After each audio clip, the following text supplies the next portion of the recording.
we're getting so goddamn wise. Whoops. So, Socrates, let's look at what's common to all dreams. Since we have discussed dreams before, can we say now that dreams show a kind of unusual intelligence? Ooh. Jesus.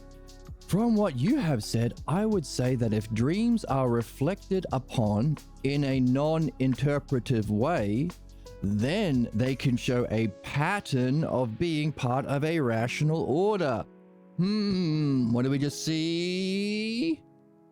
Some sort of rational order in reasoning itself, playing out through the conversation and maybe through dreams? Undead Rats has a question. What's the question, my man? Is it spam? Weird business, because it's like, you know, a bunch of stupid little robots trying to spam everybody to sell crap.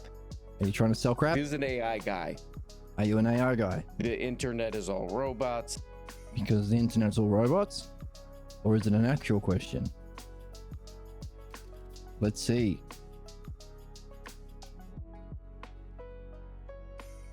I'm in grade 12. Oh. I am wondering what's a good philosophy book to read. This one. This one is the greatest psychology book to read. Oh, well, there's only one psychology book that's worth a damn. It's called Philosophical Midwifery. Like to do with the classics or to do something else. No, okay, so what we've done today, if you revisit this vlog or go to the YouTube channel of this podcast, we've gone through an understanding of the nature of all human problems. So psychology means how do you a book that makes someone think what I mean. Do you mean solving human problems or reaching human excellence? Reaching human excellence is true philosophy. Psychology usually means removing human problems. Which are you asking about?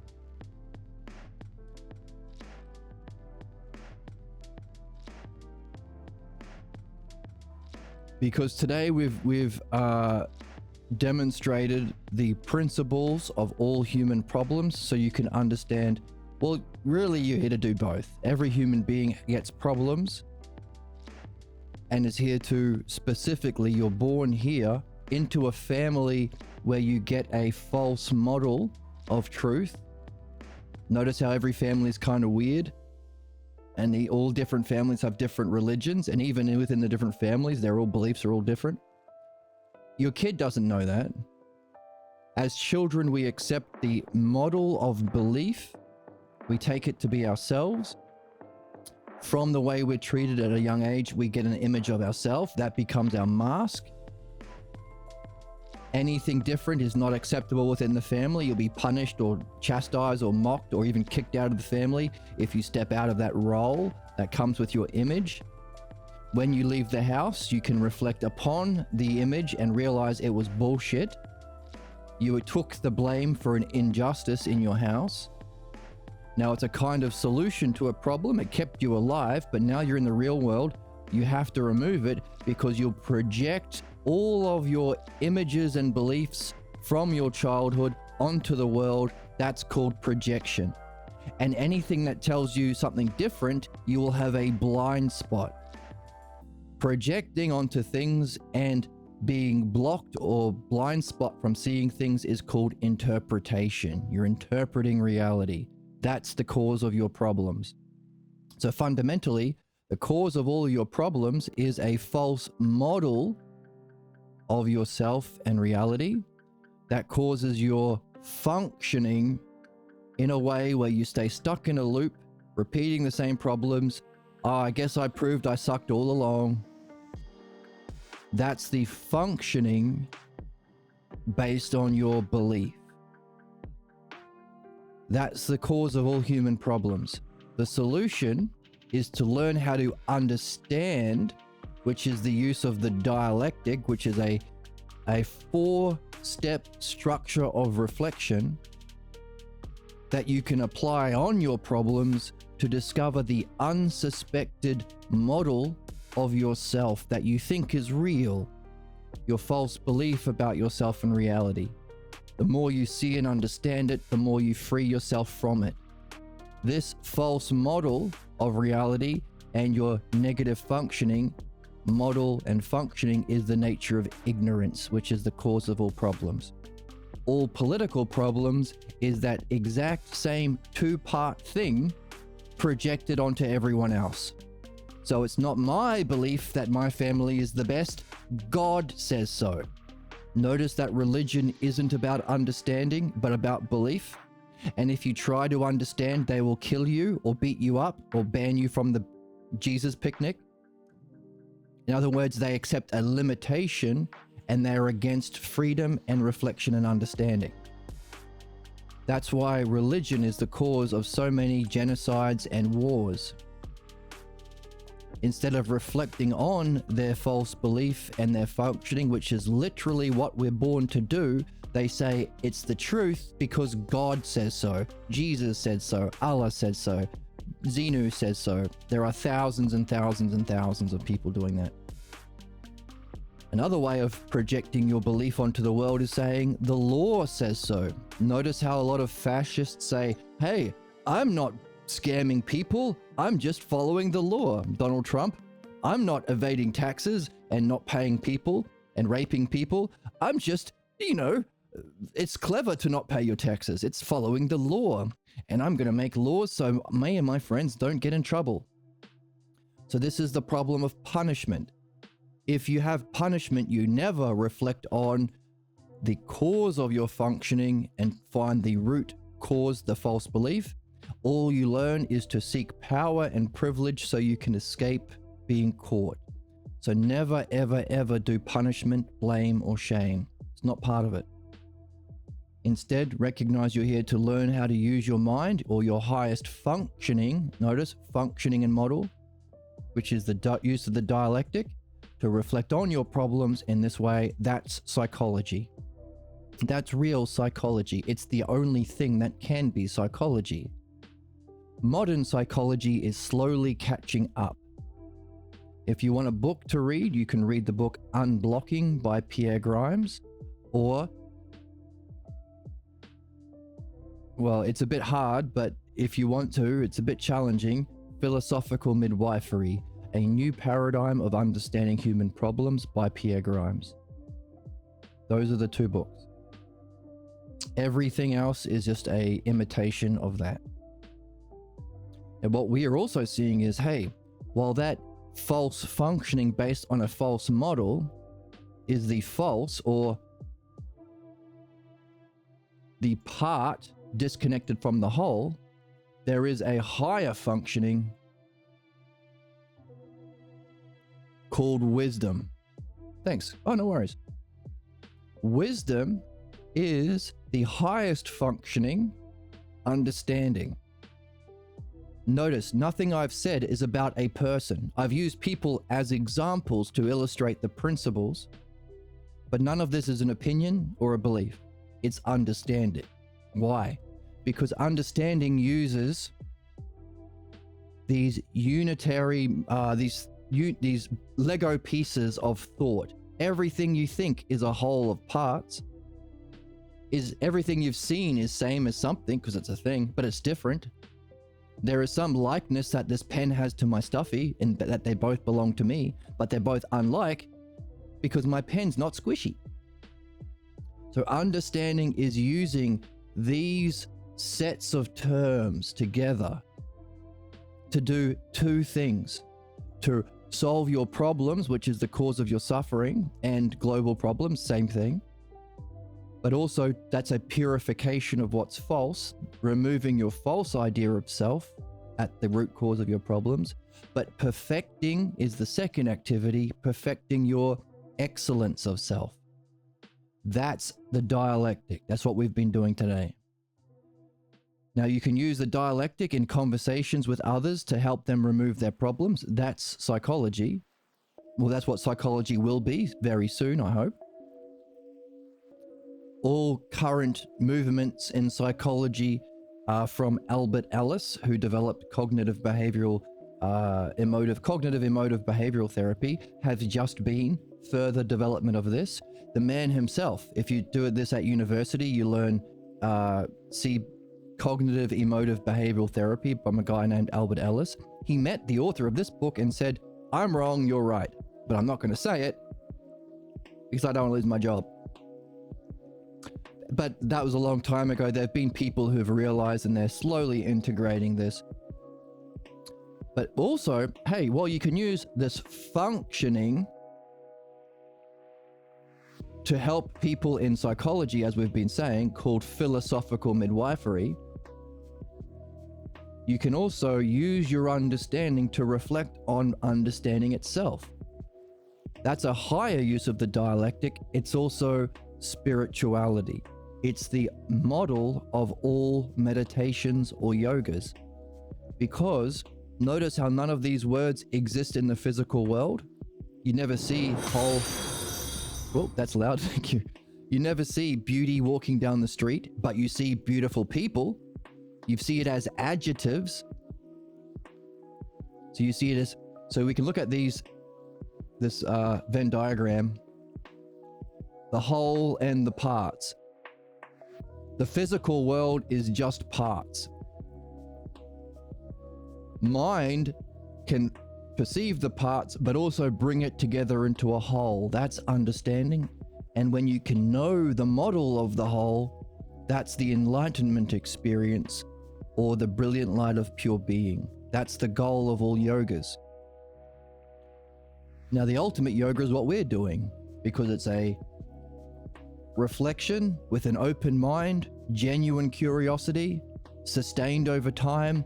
But there's one thing that all other traditions don't have: understanding. They lack the logos. Logos means the understandability of everything. That's leaving the physical world to experience mind itself. So there's a model that's called nous in Greek, or knowingness, and a functioning, that's understanding. Our parents or religious or political figures pretend to be knowing. That's the cause of human problems, to believe they're bullshit. So there's a fake model down here and a fake functioning that we call materialism. There's just the physical world. Anything about the mind is just woo-woo. Or believers might say, you can't know the mind of God. It's too mysterious and you're a sinner. So it's always putting yourself down and rejecting mind. That's the functioning from belief. Now, we don't want belief. Belief is for babies. We want to know everything all at once, which is the experience of pure beauty or enlightenment. You know everything all at once.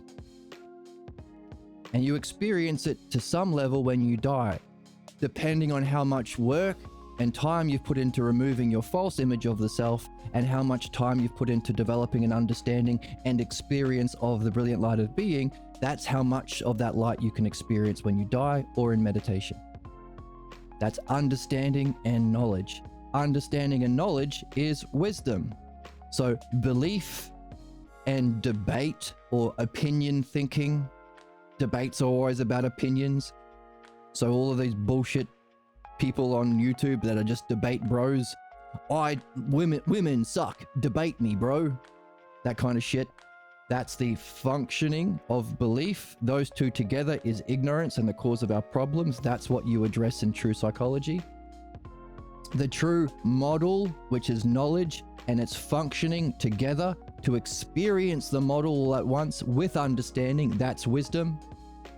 But then there is an even higher model and functioning, because there has to be some self that has wisdom, or there has to be a cause even of wisdom. That's the first cause. It's also our goal because it's the self. It's the whole, and this is whole in parts. Mind is whole of parts. Physical is just parts.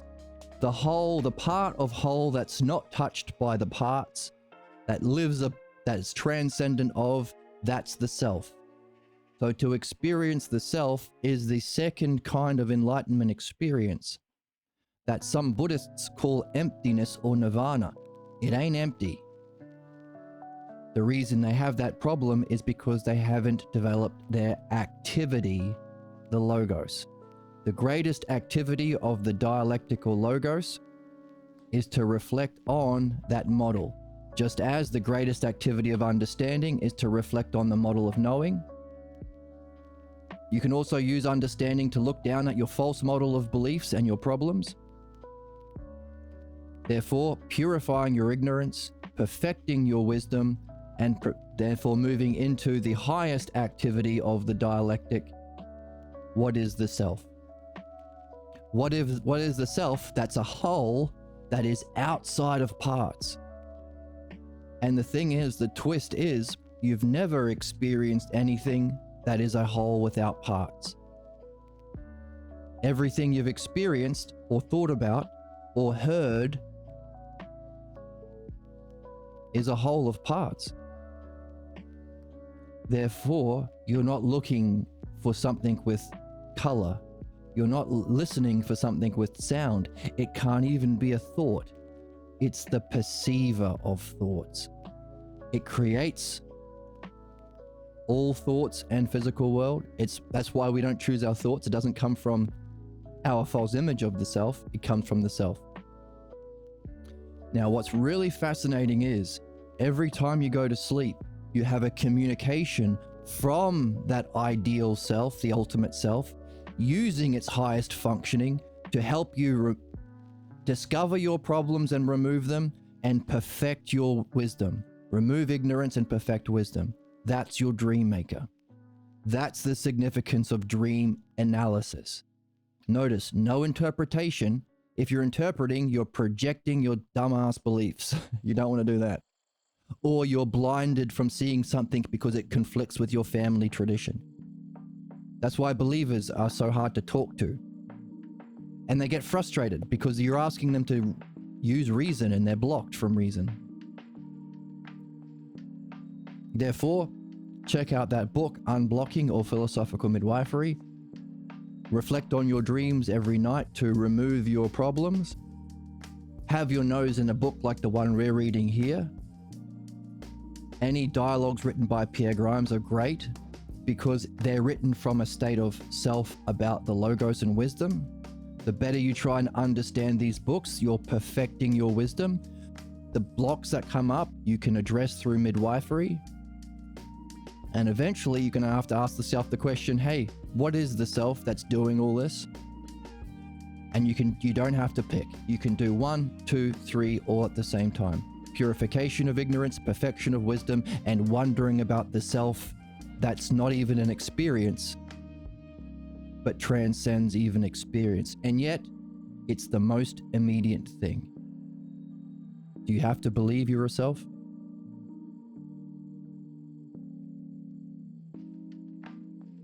Good question.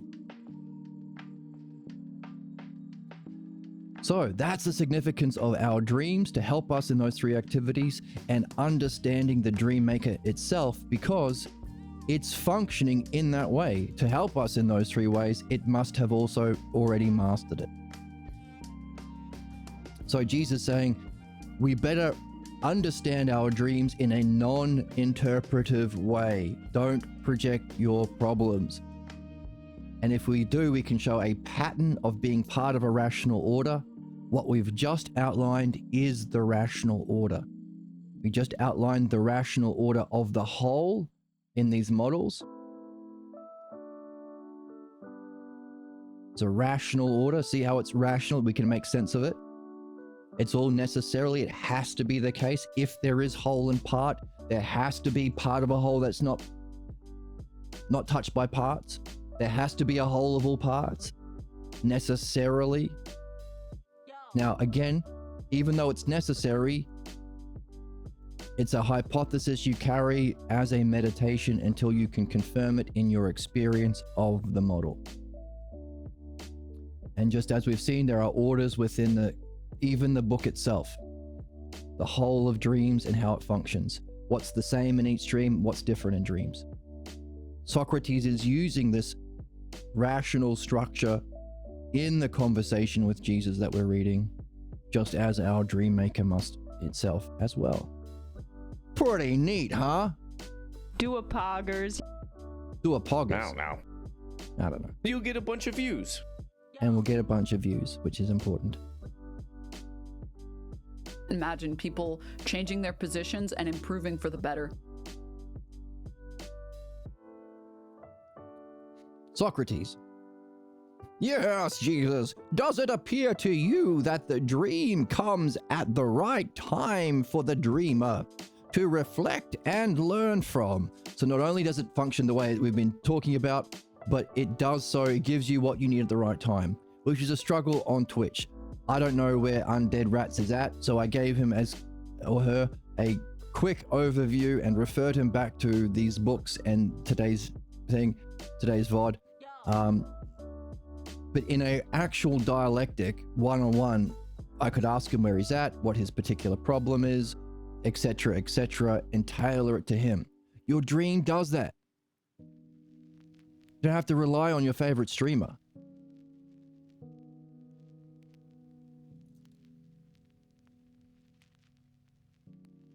Your dreams give it to you at the best time for you.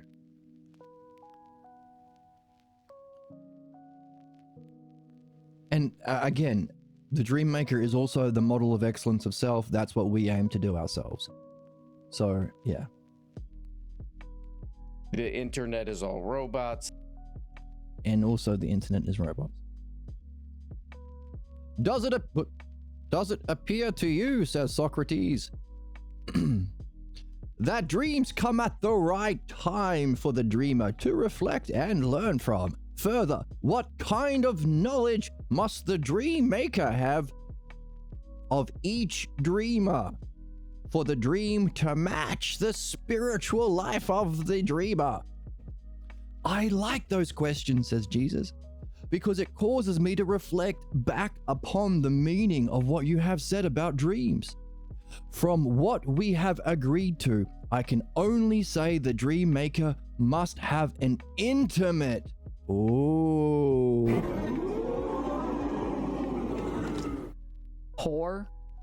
What?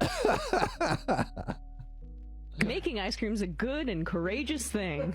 These absolute dullards, borderline chimps, who want to kiss a fox.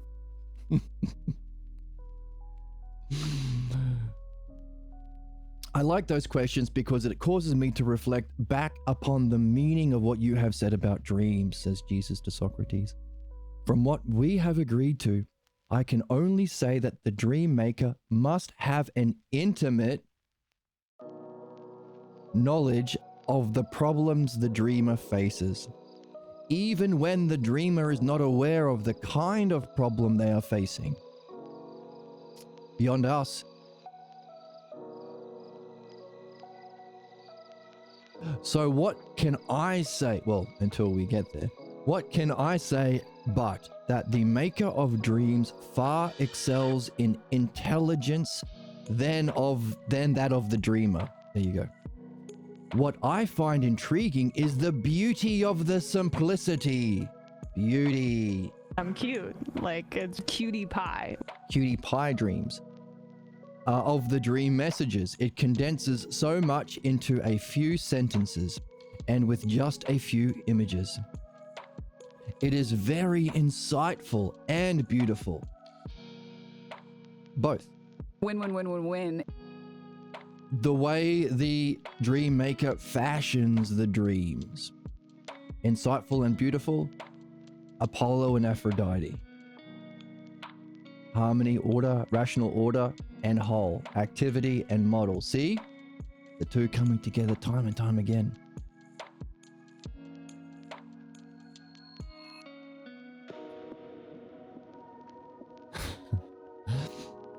Yet it has, yes, yet, Jesus, yet it has all those features, and yet another remarkable dimension is present in dreams. It is through the power of dreams, the dreamer is brought to make connections between his or her present problem and its roots in childhood experiences. Remember that, undead rat. Dreams also often include scenes of high and low states of mind or emotional states. In exploring the high states, the full content becomes visible, surfacing the more profound states of mind of the dream, what we are calling wisdom. The states of mind and its functioning that are high or greater. The greater of mind. But also we would expect the lesser or our ignorance. We did pretty good on our drawings, didn't we? Didn't we do pretty good on our drawings? In a similar way, opening up the low states. The low. Hey man, wouldn't some kind of future where people have all their whatever basic needs met of shelter, all this crap, and they could do whatever the hell they want, wouldn't that be good? No, it wouldn't. Low states. One can bring the dreamer to find parallels to that experience in the dreamer's past. In recalling the dream is given the opportunity to recall additional material that the dream has forgotten, making it therefore the greatest psychotherapist, giving you what you need most appropriate while understanding the whole of your life, the whole of cognitive functions, the whole of your reincarnations, knowing your past, present, and future better than some psychotherapist does, and presenting it to you at the right time. The best psychotherapist, Mr. Undead, is your dream maker. Also, high states, giving you the opportunity to not just re-experience them, knowledge, but also understand them, the two together, wisdom, making it the greatest guru. Now we want to ask also, seeing as it's functioning therefore beyond wisdom and ignorance, can it help us with our big question? What is the ultimate kind of dialectic applied to the true nature of self? so that we can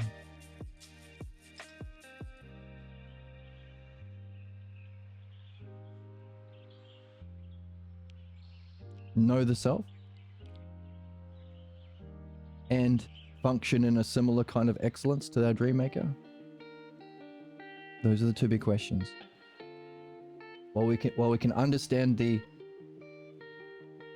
greater functioning of through understanding and dialectic, we can find its ignorance, debate, and opinions, and the model of knowing and the false model of problems, belief. What's the model that's beyond knowing? How do we know the self? How do we know that which doesn't have parts? And what's its highest functioning? Repeating these questions, because to carry these questions is to be on a quest.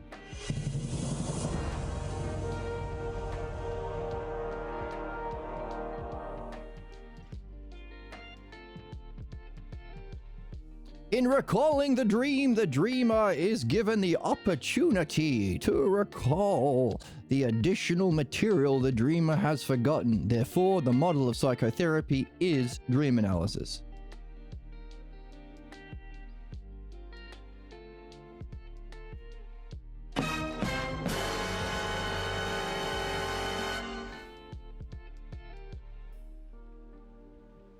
Making ice cream's a good and courageous thing. I'm a real living being. Unbelievable sluts these days.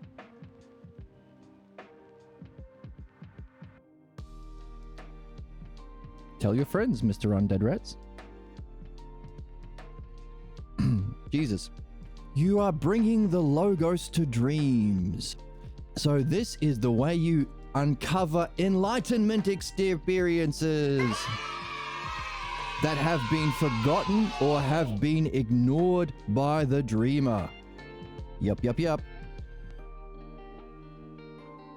It's one thing to have a taste of enlightenment, Jesus, and another to be in full union with it. Upon analysis, the briefest states that could have easily been overlooked can bring insight into the nature of the self and reality. Hooray! Now what we're saying, the nature of self and reality, well, the nature of self here, reality here, or as reality is one of those monads, the ultimate reality beyond the truth of reality. Or the idea of the self is here, the ultimate self is here. So self and reality applies to both kinds of wisdom or enlightenment states. Pray, Nate. Pray, Nate. To remain in that state and discover its depth, Jesus, brings the mind to realize why it is that the pure light of divine luminosity is a dynamic presence, because it has to have parts to remember. The dynamic, as we know, is the mind turning upon itself. Some of the powers of mind then through dream analysis can be unfolded and explored. What are we reading? We're reading the greatest book ever read. The latest book in the tradition of Western thought and spirituality. The book needed to uncover the true nature of self, reality, and problem. It bangs. It's a banger. It's called Socrates and Jesus, A Dialogue in Heaven. It also slaps. So, the dynamics of mind. So, why is those high states we have in our dreams, upon reflection through dream analysis, making it not just the dream analysis, the true psychotherapy, it would also be the highest kind of spirituality, yoga, or guruship. We're saying, how come mind is a dynamic as well? So here is mind. The middle, the part of whole that is the whole of all parts. The model. Pray good. The dynamics is the mind turning upon itself, whole of parts. Some of the powers of mind can then be unfolded and explored. Jesus. Yes, it is as you say, Socrates, and wondrous it is to be sharing it and exploring its depth. Truly, it is a bountiful gift beyond all else. For the mind to know itself through dreams is remarkable, as is the depth of knowledge it transmits. Yes, as we said, it's spirituality and psychotherapy all in one, and you don't have to pay for anything, and it knows way more than any shrink, and it knows you better than you know yourself. Holy fuck. Yes, remarkable indeed. It is as you say, which is what I just said. That one's perfect and exactly the case. I thought so. You know, some people would chase a chimp around. Some people would devote themselves to all kind of science or art or experimentation. Who knows? I don't. What? It's sad. And I'm sad, and I'm sad, and I'm sad, and I'm sad, and I'm sad, and I'm sad. I'm sad for you for saying that. Where's our dudes? Yes, it is as you say, and wondrous it is to be sharing it and exploring its depth, as I feel for everybody in chat and all of the followers that follow along on YouTube and watch the vlogs. It is wondrous to be able to explore this the way we are. As I've been saying, it's hard to find people to talk to about this. What we can understand today is why it's hard. The reason why we've had to wait 2,000 years since Socrates, and more, 2,500 years since Socrates, and this lineage from Homer, Xenophanes, Parmenides, Diotima to Socrates, is because it took us that long to find someone who discovered philosophical midwifery, to remove his beliefs.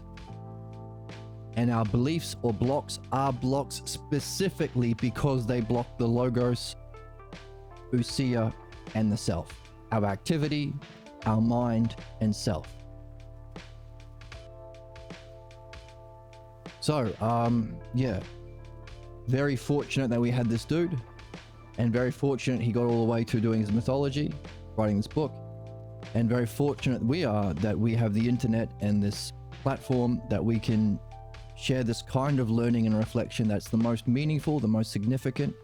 And as we've been seeing, the reason we're here with other people who are capable and curious enough, they are good enough beings, they're good noodles and good beans, that we can play this game.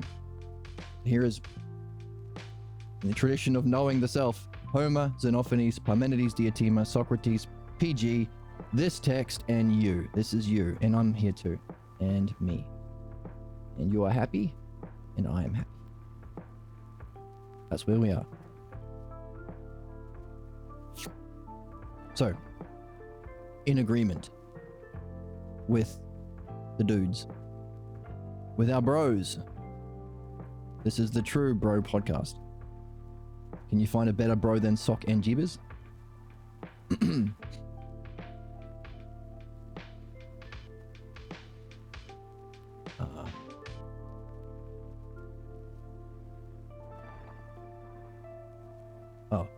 Wondrous to be sharing with you, says Jesus. Socrates says, it is as you say, for the dream maker, the maker of our dreams, has an astonishing knowledge of the dreamer.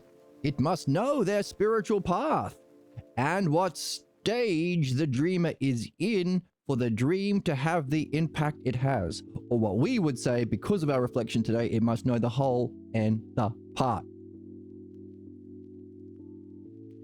Quite cool, right? Okay, go ahead.